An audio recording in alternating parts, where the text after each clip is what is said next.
Under the bright lights of the Oval Office, cameras clicked as President Donald Trump walked confidently to the lectern, his signature red tie glinting beneath the chandeliers. The room carried the usual anticipation that accompanies presidential remarks: aides at attention, reporters ready, and lenses capturing every movement. But what began as a standard announcement quickly took an unexpected turn toward a mix of diplomacy, humor, and personal reflection.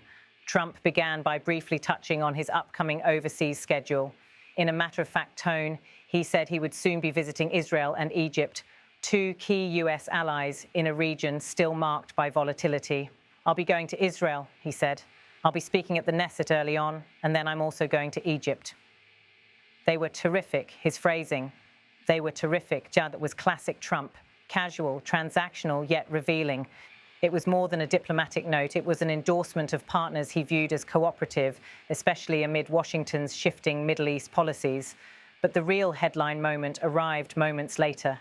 With a half smile, Trump leaned slightly toward the microphones and said something that made even seasoned White House correspondents glance up. "The person who actually got the Nobel Prize called today," he said. "She called me and said, 'I'm accepting this in honor of you because you really deserved it.'" The name Maria Corina Machado added weight to the revelation. Machado, Venezuela's opposition leader and newly minted Nobel Peace Prize laureate, had apparently phoned the President of the United States to share not just gratitude but admiration. "A very nice thing to do," Trump continued, pausing for effect. "I didn't say, 'Then give it to me,' though. I think she might have. She was very nice." In that one anecdote, Trump managed to thread together humor, pride, and a veiled reminder of his own global relevance. For his supporters, it was another validation that the world still saw him as a peacemaker.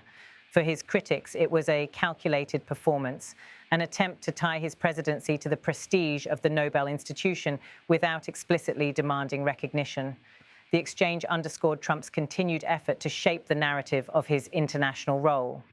Maria Corina Machado, who had spent years defying the Maduro regime, represented a victory for democratic ideals Trump often claimed to defend.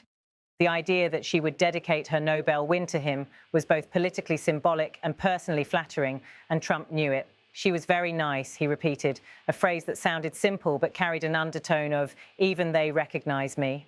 As the cameras kept rolling, the event moved seamlessly into its scheduled agenda: a joint appearance with AstraZeneca CEO Pascal Soriot. The partnership was billed as part of a broader initiative to make prescription drugs affordable for Americans. Trump shifted tone from personal anecdotes to policy precision. "Today," he declared, "AstraZeneca is committing to offer all of their prescription medications to Medicaid at most favored nations prices. In other words, the lowest price anywhere in the world. That's what we get." It was a promise of global price parity, a move that he said would save American taxpayers hundreds of millions of dollars each year. Trump's tone was both triumphant and businesslike, describing what he called a historic correction to a system he had long condemned as unfair. Behind him, Soriot nodded approvingly before stepping to the lectern to speak. The two men represented a convergence of politics and pharmaceuticals, Trump's populist push for cheaper medicine meeting AstraZeneca's global ambitions. Soriot, calm and composed, acknowledged the president's intervention in easing trade barriers. "I appreciate very much Secretary Lutnick granting us a 3-year tariff exemption to localize the remainder of our products," he said. "Most of our products are locally manufactured, but we need to transfer the remaining part to this country." His remarks underscored a broader theme: the return of manufacturing to the United States, a cornerstone of Trump's America First economic doctrine. Yet even amid this focus on drug pricing and industry partnerships, Trump returned to more charged topics. When asked about his upcoming meeting with Chinese President Xi Jinping in South Korea, his response was cautious but characteristically pointed. "No, I haven't cancelled," he said, "but I don't know that we're going to have it. But I'm going to be there regardless, so I would assume we might have it." But they hit the world with something that really is not anything that people are going to do. And it was shocking. The statement, vague yet heavy, was widely interpreted as another veiled reference to China's handling of the pandemic and its global economic conduct. The president's language was deliberate. It allowed him to express outrage while preserving the possibility of engagement.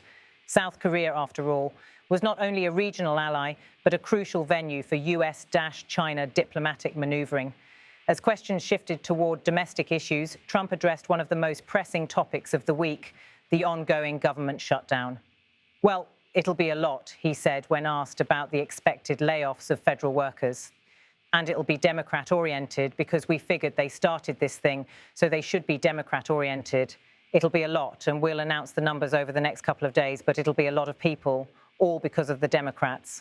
The comment was classic Trump, blunt, partisan, and designed to project both control and defiance. By framing the layoffs as Democrat-oriented, he cast the shutdown as a political punishment rather than a bureaucratic failure. It was a rhetorical strategy that simultaneously deflected blame and reinforced loyalty among his base. For journalists covering the scene, the event was a microcosm of Trump's political persona, a blend of improvisation, messaging discipline, and showmanship. He could pivot from Nobel Prize flattery to global trade disputes, from healthcare reform to partisan blame, all within minutes without breaking stride. Each remark fed a different audience, allies abroad, voters at home, and an ever-watchful media ecosystem that thrives on unpredictability. Behind the spectacle, the larger themes were unmistakable. Trump was positioning himself not merely as a domestic reformer, but as a global actor, a man who, even in controversy, could claim influence in places as diverse as Caracas, Jerusalem, Cairo, and Beijing. His reference to Machado's phone call was more than an anecdote. It was a message that his diplomacy, often unconventional, sometimes abrasive, had yielded admiration from figures who mattered on the world stage. The backdrop of the Oval Office, flags poised, portraits of Washington and Lincoln gazing from the walls, lent the moment an air of permanence. When Trump and Pascal Soriot shook hands at the close of the event, the cameras captured not just a photo opportunity, but a scene emblematic of Trump's presidency, self-affirmation through symbolism, a handshake with industry, a call from a Nobel laureate, a jab at opponents, all woven into a single narrative of triumph. Outside, Washington buzzed with interpretation. Analysts parsed the implications of Trump's remarks on China. Others debated whether his Nobel anecdote was literal or rhetorical.